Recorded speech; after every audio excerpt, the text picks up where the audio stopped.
This week's episode is a very vulnerable share.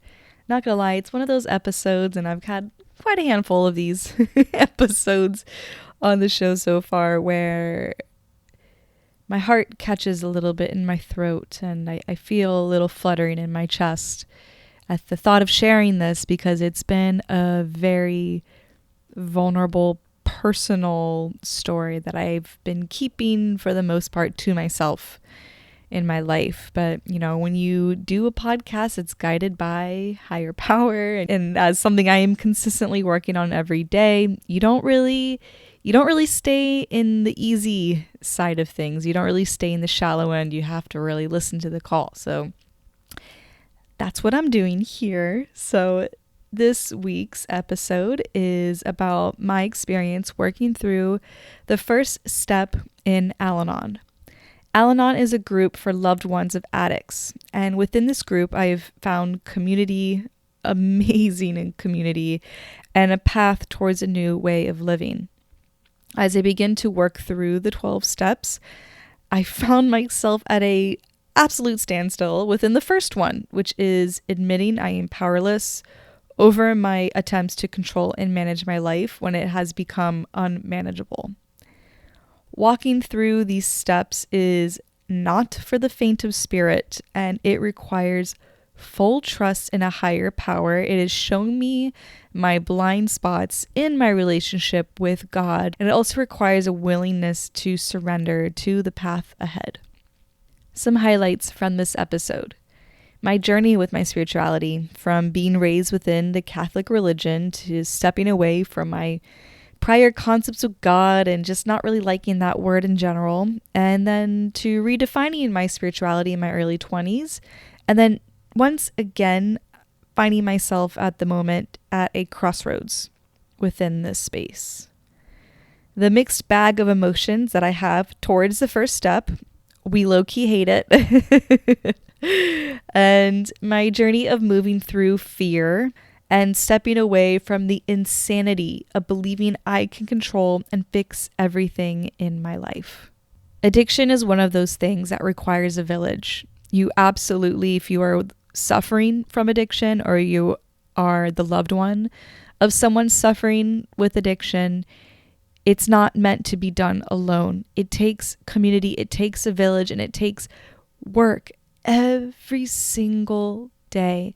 So if you are somebody who has deeply resonated with this episode due to life circumstances, please feel free to reach out at whatever point that you feel ready. I know one of the things we say is the phone feels like 1,000 pounds.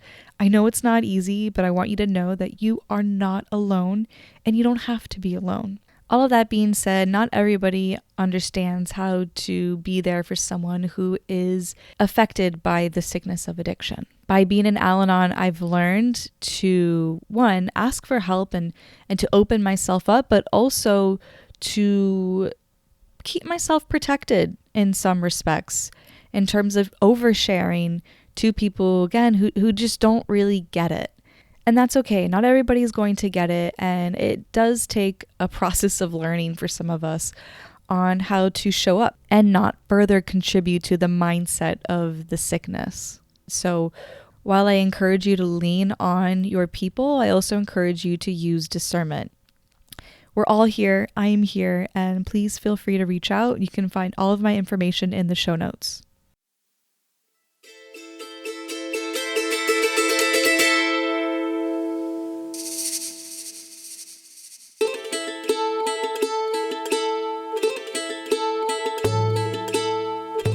Welcome to the School of Whispers podcast.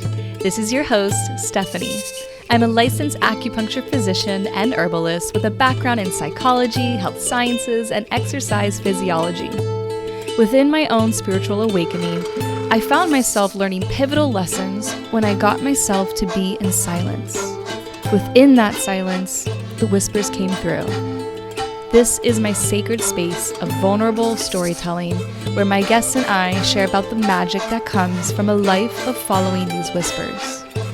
I'm grateful you made it here, and I hope this show inspires you to live a life of following your own whispers. Let's get into the show.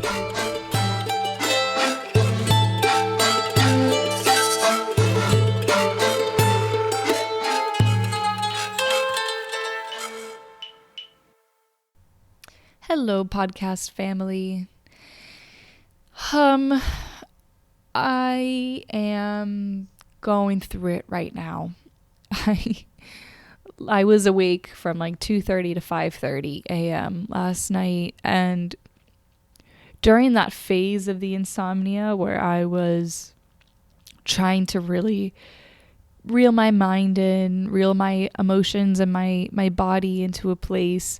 It's funny because I keep on doing this where I used to have this genuine belief that I could beat my mind, or I could solve it, rather I could, well, beat my mind, but also I could solve any situation with my mind. Anything, any sort of turmoil I was going through, I could think my way through. And I realize now that's trying to dry a wet body with a wet towel. Using the mind, which is kind of the problem in the first place with why I'm suffering right now, to using the problem to fix the problem. Like it's like I think of Einstein's quote, and I'm probably going to butcher this, but it's along the lines of you can't use the thing that caused the problem to find the solution. So eventually I had to get out of bed, but before I got out of bed, I was trying to put my mind to a space of new thoughts. I was thinking, what am I going to talk about on the podcast?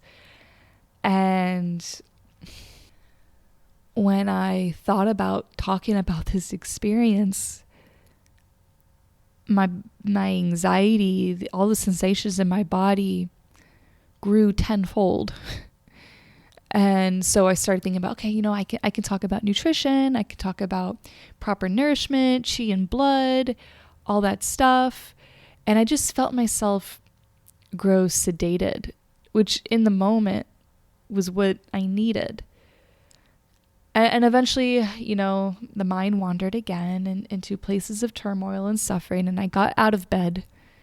And that's something I actually learned while I was in my dieta last year. Trying to sleep within insomnia causes more insomnia for me.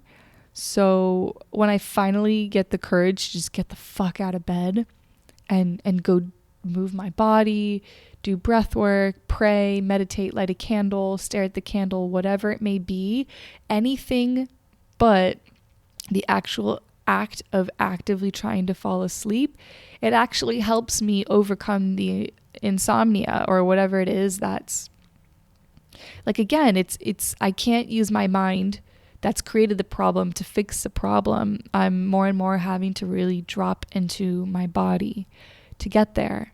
So eventually I went to my altar and I just prayed, and I'll get to there in a moment because that's going to be a bit into the topic for today. But I just wanted to say that when I started thinking about today, how I would open the podcast, what I would get into, what research I have to do for the topic, I felt that sedation again. And I realized that sensation of sedation was a whisper that this was not the topic for me. It would be it would have been passionless without my usual passion.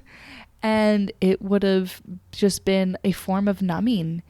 And time and place for numbing. This podcast for me, though, that is not my intention with this podcast. It's my intention with the podcast is my journey of working with my whispers and following the call and having the courage to live through that call.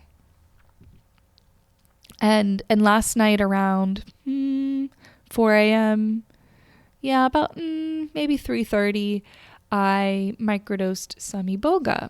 And what's really magical about microdosing iboga, what it does for me in this moment of time, it really, I can't hide from my emotions, which is good for me because on a day off, it's good for me on a day off, not a day on when I'm working, because I kind of grew up feeling like I wasn't allowed to cry. And so now when I have a moment And I'm like, oh yeah, then everything is coming up. A cry would be great. It's just tough to get there. And from that place of being like, I'm not allowed to cry, I formed this belief that crying made me weak, and was also me admitting that everything was absolutely fucked. Everything was so wrong. My mom said that I used to, when I was a little baby, I would look at myself in the mirror and as I cried, and then I would cry even more, which I actually haven't done. I haven't tried that out yet. Maybe that's something that could help. But to get back to that, in the past, in my like young adulthood, when I've cried and I have caught my reflection or had a moment of observing myself, I felt like just everything was just so out of control and so beyond what I need it to be. And I believed that it would make everything worse. So while I've made a lot of strides in embracing tears and inviting tears and trying to figure out ways to like bring it on, now's the time, because crying is so incredible for the body. It's so good. It's one of the few ways that the body actively can release cortisol. And it would just be really nice if I could cry when it's convenient for myself. Like those little moments, those little drives, or that moment where you get to work 10, 15 minutes early and you could just give yourself 5 minutes to cry. But I just don't operate like that. It's like I have to get through layers and layers. And even then, if I tried to cry and be separate from my mind, because what my habit is again, oh, I'm crying, observe. Is again, I observe, I'm like, oh, I'm crying. Oh, things must be really bad for me to get this way because I am such a strong person and I never cry, and crying makes me weak. Wow, whatever this thing is, it's just absolutely terrible and it's weakened me. I try to, now I try to separate my mind, but that used to be the way that I would rev my engines and get the tears flowing. And so yeah, I'm in this weird in-between phase, but I knew that microdosing iboga last night, I would wake up and my emotions would be very accessible and I'd feel very vulnerable and squishy. So today, the tears just won't stop coming. And as I say this all out loud, I realize too that the whole idea or the thoughts that I have around seeing my tears is accepting that things are absolutely out of my control and unmanageable is actually a really good place for me to be. And rather than think that that is the worst case scenario, I'm realizing I have to see that as the default, that I am out of control like 99% of the time. And I have, as I'll soon talk about, is I have realized that in a lot of ways my life has become unmanageable. And admitting that, yeah, it does things for me.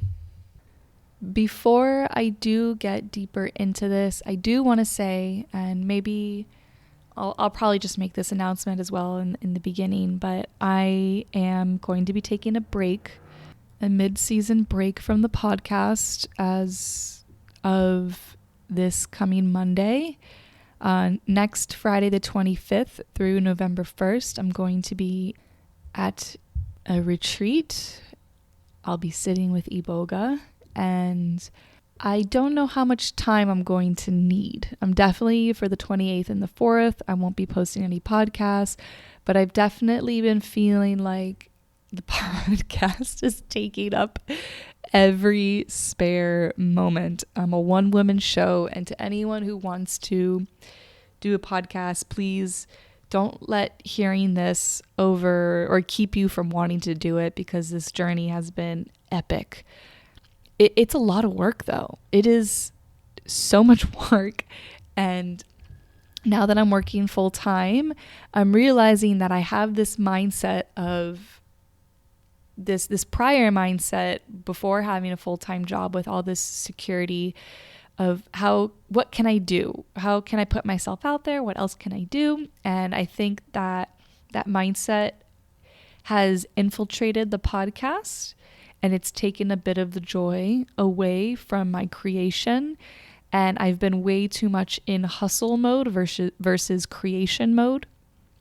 And when that happens for me, when the scales tilt, when I'm no longer creating out of the passion and the joy of creating, it just becomes another thing that I have to get done in the week. And don't get me wrong, being able to share and be vulnerable, it's powerful for me. And I hope that it does something for you. I have a lot of hope and faith that it does it for you too.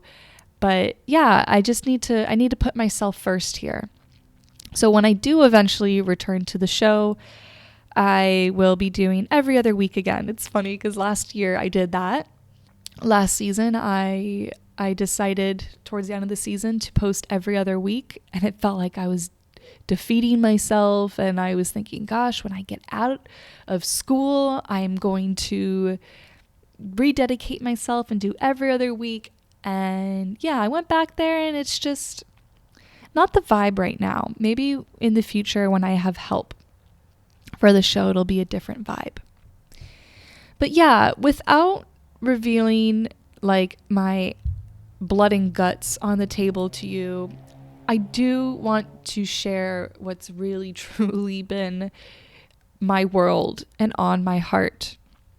And a lot of that is through the program of Anon. Anon is a group that is for the loved ones of addicts. And there's meetings everywhere. You can Google ALANON, meetings near me, and you will find that there are so many. I've been told for years, for I think about a decade, people have been suggesting that I go and do this. And finally, I reached a breaking point, as so many of us who come to Al-Anon get to. Back in July, in July, I reached a breaking point. I felt absolutely hopeless and like I had no control over anything in my life. And so I was looking for something that could help. And so I remember sitting in the parking lot, because they're usually hosted at churches. And while Al-Anon is very spiritual, and I want to get into the spirituality of Al-Anon, because I gotta say, it's like spirituality, but it's just so hardcore. I'll get there in a second, but it's hosted at churches. And if you know anything about myself or my journey, I grew up Catholic and really, really embraced all of that up until, my parents got divorced when I was about 8 or 9 years old, right? Yeah, 8 or 9. And we went to St. Anne's Church, calling you out, St. Anne's.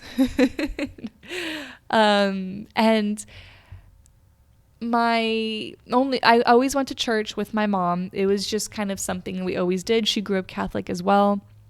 And it really always was a place that brought me peace. I remember always feeling like I could fall asleep at church, and especially with the songs. And now I understand that I felt so sleepy because I was so at peace. It was a safe place. And I liked how, when at the point where they're like, all right, everybody throw each other some peace, we'd all shake hands with strangers, make eye contact, peace be with you. And I remember when my parents got divorced, and my dad never went to church with us. He did his own thing. He had his own thing going on.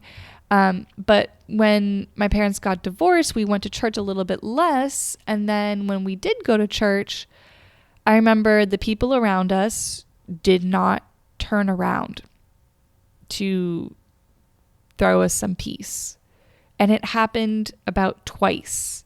And then we no longer went to church. And after a couple of years, I learned it was because my mom was divorcing my dad. And so that really, really shattered a lot for me. And then when I was in high school, I don't want to throw shade or judgment, but some of the most religious people I knew were some of just the most kind of cruel and out of alignment. At least that's how I saw it. And I went from really enjoying studying religion, and that was something I loved about my education, is they always had us study other religions at my schools, at my Catholic schools, which exposed me to so much history and to a love of culture and history. And just like, getting down with the whole meditation of prayer, but not really having my own solid identity within it. I went from that to feeling like, what's the point of it all? Is there really someone out there who gives a shit, who's really listening and who's answering our prayers? And what, even with lying and like all the things they say that you shouldn't do, does it really matter? And so on and so forth. I think a lot of us, we go through that spiritual journey of getting lost and then finding ourselves. And within finding my spirituality again over the past 4 or 5 years or so, all the characters of the Catholic religion didn't fully resonate, as like I think a lot of my returning listeners already know. And just the whole fact of God, capital H, him, God the Father, just really, really put me off. So when I went to my first Al-Anon meeting, it was at a Quaker church. And I remember sitting outside in my car. I got there probably 10 minutes early, and I was like, fuck, what is this? What is this? Are people going to be praying over me and trying to convert me and tell me that I've been walking on the path of hellfire and I need to repent? And are we going to be praying our fathers and calling ourselves sinners? And I really debated going inside. And I did anyways, and I'm so glad I did, because while Anon is spiritual, there's no religious affiliation, and that's actually something that they really, really emphasize, that it's a higher power as we know it. The 12 steps in Al-Anon are exactly the same as the 12 steps in AA, Alcoholics Anonymous, and NA, Narcotics Anonymous. And right now, the 12 steps are a promise for serenity and a way of living where my peace belongs to me. I can be okay regardless of how the person who's closest to me is doing. I definitely have struggled with codependence my whole life. I'm a twin. It's just kind of I'm a Latina twin. I feel like Latin people, it's just kind of a little bit ingrained in our culture to have a codependence. If you're not okay, I'm not okay. And I was kind of like influenced a lot through the world around me that is a pure good love to have, to want to have this level of self-sacrifice to make sure that everyone is okay. And once everyone is okay, then I can relax and I can be okay. But that has been a way of living that is absolute chaos for me. It does not work for me anymore. And I'm in the phase of trying to learn how to not, and just rewire again and again. And I truly have been working on rewiring this since 2018, 2019-ish, maybe earlier, and just in its own way. But now I'm in the big girl program. And if I want to get through my whole program and do the whole steps, I mean, if anyone does, you have to accept that there is a higher power. So right now, I am at a screeching standstill within the first step, which is admitting that you are powerless over. Well, they say admitting you're powerless over alcohol. How I like to look at it is admitting that I am powerless over basically everything in my life except for myself. Everything and everyone I am powerless over, and that my life has become unmanageable. So that's first step. Admit we are powerless over alcohol, that our lives have become unmanageable. And I want to quickly just say step 2 and 3 because I feel like they're kind of clustered together, and I've just been oscillating between the 3 and trying to get somewhere with it. But step 2 is came to believe that a power greater than ourselves could restore us to sanity. And 3 is make a decision to turn our will and our lives over to the care of God as we understood him. The way that the steps run, they're in the order that they're in for a reason because they stack on each other. And I thought that I was really good at step 3, made a decision to turn my will over to the life and my life over to the care of God or higher power source, whatever you want to call it.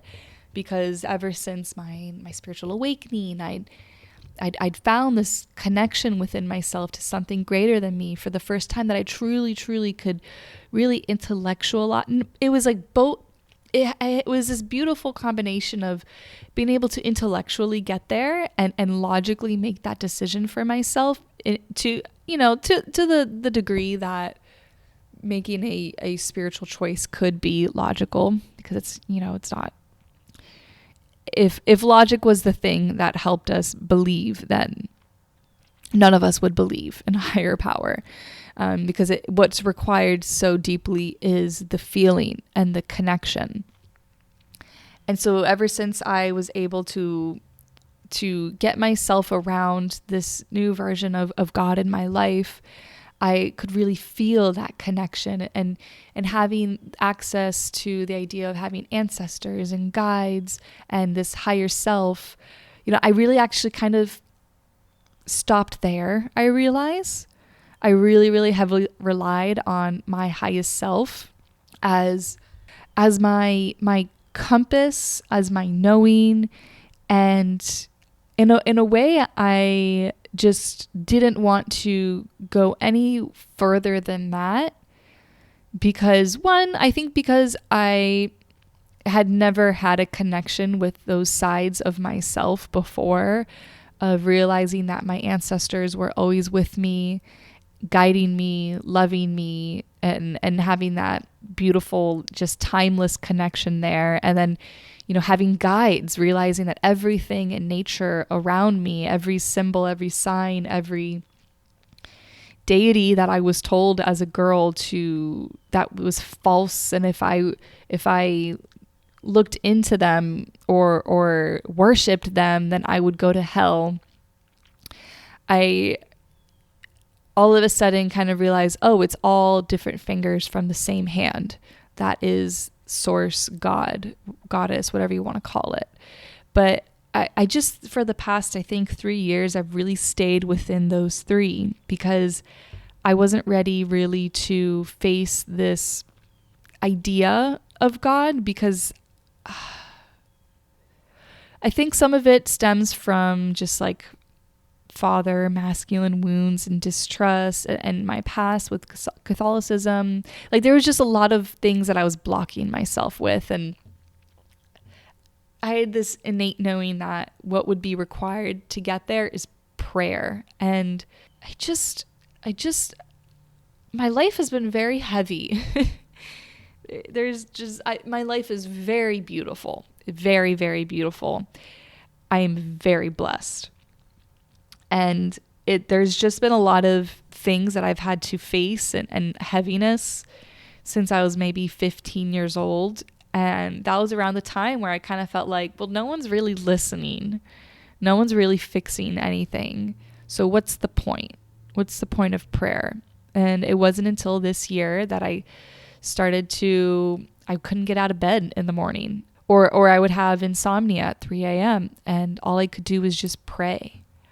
All I could do was just throw out a couple of Hail Marys. And what I would do is I would change the words to the prayer so that it aligned better with me. For example, saying at the end of the Hail Mary is pray for us sinners now and at the hour of our death. Amen. I would say pray for us lovers now and at the hour of our return. And then now recently I am praying and having conversations with my version of God as I know him. And I mean, even reading that in the book, seeing that capital H, him, I was like, why does it have to be him? Why can't it be her or it or just God as I know God? And so we're getting there. We're getting there piece by piece. It's definitely been so much easier for me to connect with the idea of the goddess, the mother. And it's just so much easier for me to connect with that divine mother. And now I'm like, okay, let's get well-rounded. Let's figure out what does him, father, what does that even mean to me? It's very triggering to go through. But anyways, so yeah, I thought I was good at that. I thought I was good at following that trail and letting it guide me. And just being like, yeah, if Source is calling me to this, I will do it. If Source is calling me to go to the Amazon to spend 10 days in isolation on a special diet, say less. I'm there. If I'm getting the call to do a whole podcast on my experience having herpes, as much as it terrified me, I knew that it was the call and I would answer the call and so on and so forth, just to give you an example of something that absolutely terrified me and is out there in the world continuously. And I'm realizing now that I was in kindergarten with that concept. And most kids don't really jump from the learning that is primary school to third grade. And I mean, I would say I am actually getting through elementary school and entering maybe middle school in terms of all of this work. So well, I don't know. Middle school was maybe the whole concept of school doesn't really work well for me because middle school was some of the golden years of my life. I don't know, but it just seems that what's being required of me to give myself up to God is so much more heavy and real. Like I'm going through real scary things right now, real adult things that are kind of like scaring me shitless sometimes. And it's hard to admit that. And I've been so good in the past at really being courageous in the face of fear. And I guess that's just how it progresses. I had to take the steps that I've taken now, learn to read so that I could write my own novel, or learn to walk so I could run. So it's the natural progression of things. But yeah, just being in Al-Anon, and I'm like easily the youngest person by 20 years in my group, which is really cool because I'm just surrounded by such wise women and a few men, people who have been doing this program for decades, or people who have just started but just have really like gone through life and have gone through moments that require just that deep surrender to life and to God. And it's very inspiring, and it gives me a lot of hope that I too can learn how to live life detached from those that I love, or just really anyone's emotions. It's funny because right before recording, a friend sent me a voice message of something happening that's super disappointing, and immediately I felt my stomach flip. And I would really love to get to a place where that isn't my default, and I'm really proud of myself that I noticed. I think in the past I would just use that as ammunition to give the best response possible to that person. But instead I sat with that tummy flip. And I think there's room for having compassion without throwing yourself into their experience of emotions. So getting back to that first step, admitting that I am powerless and that my life has become unmanageable. Well, to start, when I first heard of that step, that was actually what made me decide years ago that I wouldn't go, because I hated hearing that. I was like, what do you mean you're powerless? No one's powerless. We all have the power. We're all, responsible for ourselves. And in fact, that's secret. If you have radical responsibility, you have all the power in the world. And yeah, we are absolutely powerful within ourselves, and we have so much capability when we can take responsibility for ourselves. But it's like I knew logically that I had of hearing people say, you have no control over anyone and blah, blah, blah. But now I'm finally starting to really hone in on that. Like I get this visual that the wound has been opened, and now we're compacting all the medicine, the herbs into that wound and then stitching it shut. And it's painful as hell. I have been in hell, honestly, because I've been trying to control everything. And trying to control everything is living separate from my higher power, my God. Because I'm learning that the God is in control, and hell is literally living separate from God, or so they say. That's what my friend recently said. It resonates with me. So I've been trying to control everything so that everything can be okay finally again, because things have not been okay for a really long time. And I so badly wanted to believe that I could make it okay. Now I so badly want to understand and believe that and know that I can't make it all okay. I can't fix it all. And by controlling it all, I want to reverse that, because it's been insanity. It just does not work. I can't manage it all, and I can't think my way out of it. I can't. I'm realizing the only thing I can do to get out of it is just let go. And that is absolutely terrifying. I was telling my sponsor that I'm surprised how challenging it is to go through the first step and how angry I'm getting. And she goes, well, yeah, it's the first step. And I thought, oh, thank God. I'm not the only one who is like, fuck this shit. This is bullshit. What do you mean I can't do anything? I can't help. Of course I can help. Of course I can do something, right? There's something I have to do. To me, it was like, it was a hopeless message. You're powerless. There's nothing you can do. But that's why there's 11 other steps after that first step to return the hope. And it's just all right now, like I'm getting this, I'm feeling this pulsation of understanding here and there as I move through my own resistance and the fog that comes with trying to control everything.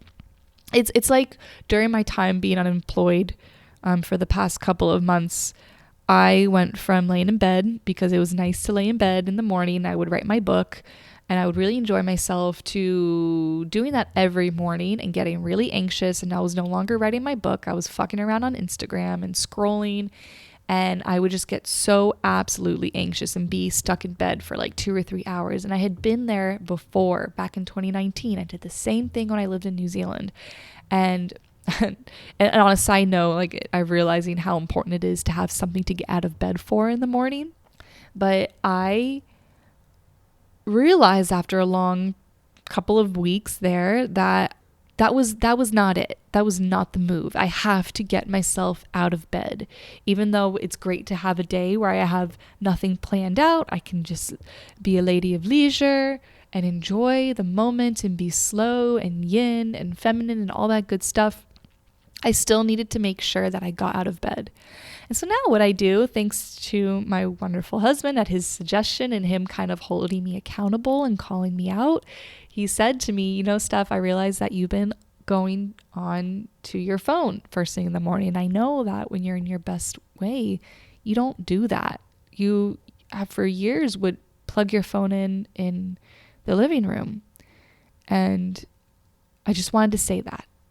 And, sweet boy, he was right. And I'm glad that he didn't say and you should do that again, because I know that he knows that I would have been like, don't tell me what the fuck to do. No, I wouldn't have, but I would have definitely really pushed back in resistance. But when he said that, I said, yeah, you're right. You're so right. And that night I put my charger in the living room, and it has not moved from its spot since. And so I'm realizing now, finally, that unfortunately this isn't as quick of a fix of moving my charger into a different place. And so I could think a little bit slower, but that is definitely something that I want to practice more, is thinking slow, not going to my default reaction. But yeah, unfortunately, this compulsion to control is not as, where it doesn't feel as simple to resolve and to get to the other side of, which is completely releasing control to universe, letting God take care of it. One thing I would say that has been my bridge, my thread, my lifeline is prayer. And right now my prayers are just like, please God, please, please, please, God, please, please help me, help us. And there are some days where it's really interesting. I keep on sending messages to my friend. I'm getting so many winks from God, so many. And Jesus, just the whole, that whole world. I think there's been a lot of calls, and I am walking very slow, taking my time, because there's a lot of triggers for me around that. And the other day though, I live in a neighborhood full of upper middle class white older people, a lot of golfers, a lot of just so for example, I was on a walk the other day, and I saw this woman from a distance, and she just looked like your typical white lady from West Palm Beach, was wearing a golf outfit with a little visor, blonde hair. She looked about maybe mid to late 60s. And on her thigh was this fat tattoo of Jesus's face. And from a distance, I just thought, what is that big ass blob tattoo? Is that a face? Oh, that's a face. That's a man's face. Oh, that's Jesus's face. That is the last thing that I would ever think to find on a woman who appears this way as she's walking towards me. And then I was at the gym the other day, and there's this woman who was working out in front of me, and she had a t-shirt that said, "Trust God and chill." And then that same morning, I was driving to work, and I had two nuns in the car behind me in the rearview mirror.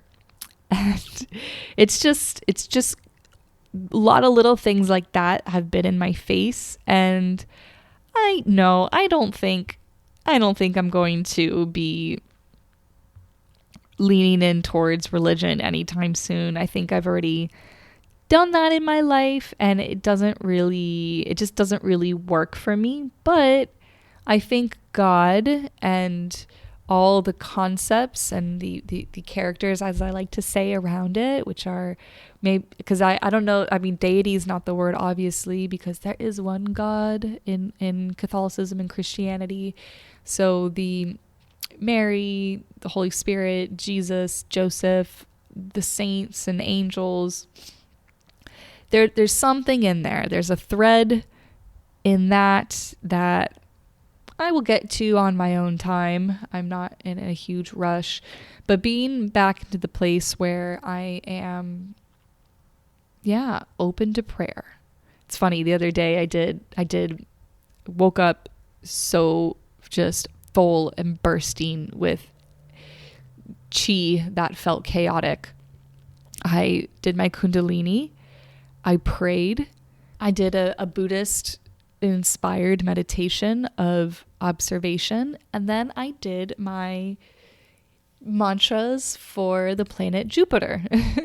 So I was dabbling in all the cultures, all the religions in that morning.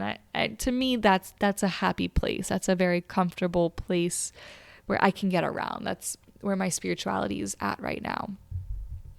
What I kind of want to leave you guys with is just saying that Al-Anon is not only for people who have loved ones who are alcoholics or addicts. I think it could be because there's so many. If you listen to my podcast with Troy, there are so many other addictions. There's addiction to healing, addiction to suffering, addiction to cheap dopamine. There's a lot more addicts, I think, than we realize out there in forms of addiction. And going to Al-Anon it's a place where people aren't trying to give you advice, and people aren't trying to change you within your tears, your rock bottom moment. They just want to hold you and be there for you.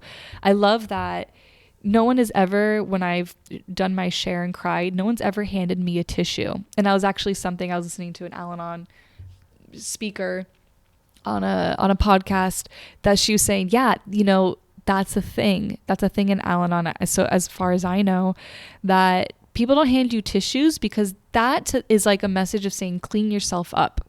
Whereas in Al-Anon, you can show up exactly as you are.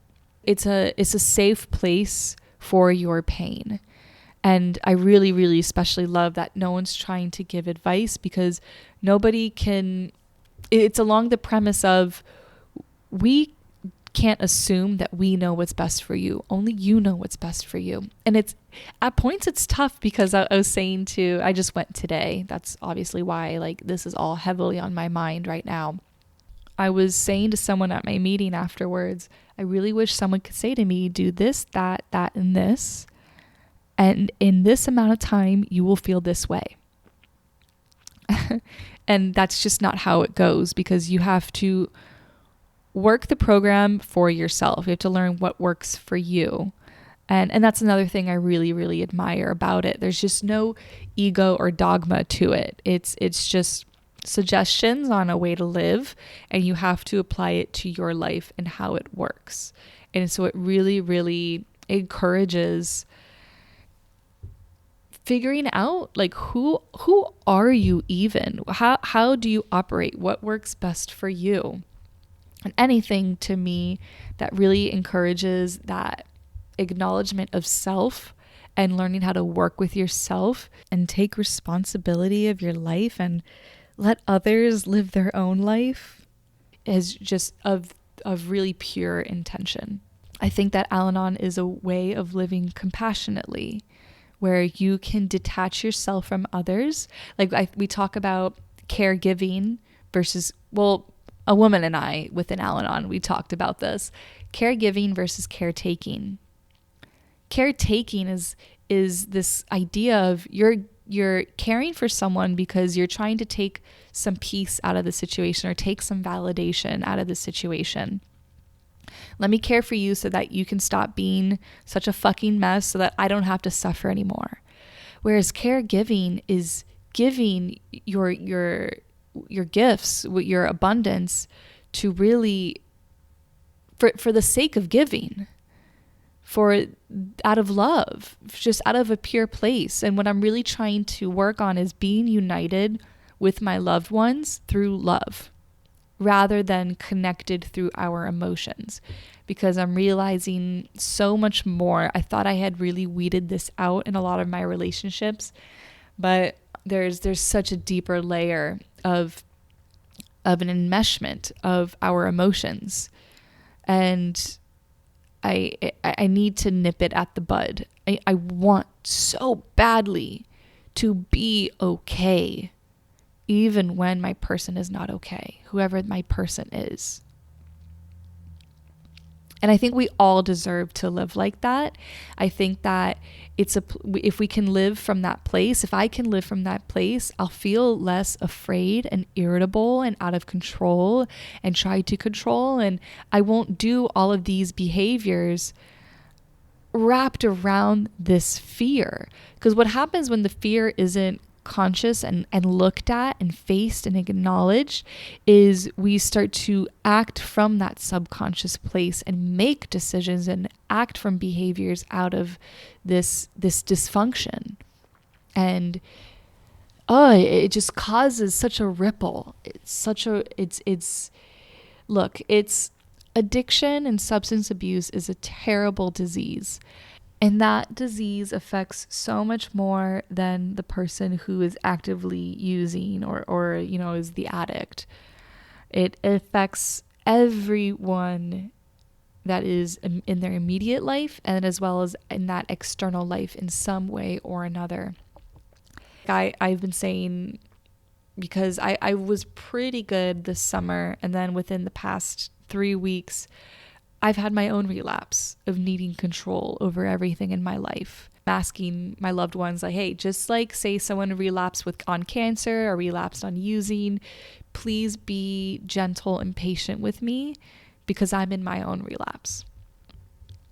So I want to finish this podcast with a letter that it's a little pamphlet, rather, a reading that my sponsor gave to me, and it's so good, and I'm going to want to re-listen to this so that I can really unpack it, because every line, there's something to unpack. It's called Dear Me, a letter of amends to myself. Dear me, I am making amends for all the ways I have abandoned you in the past. I taught you to distrust yourself and to doubt your perception of your own experience.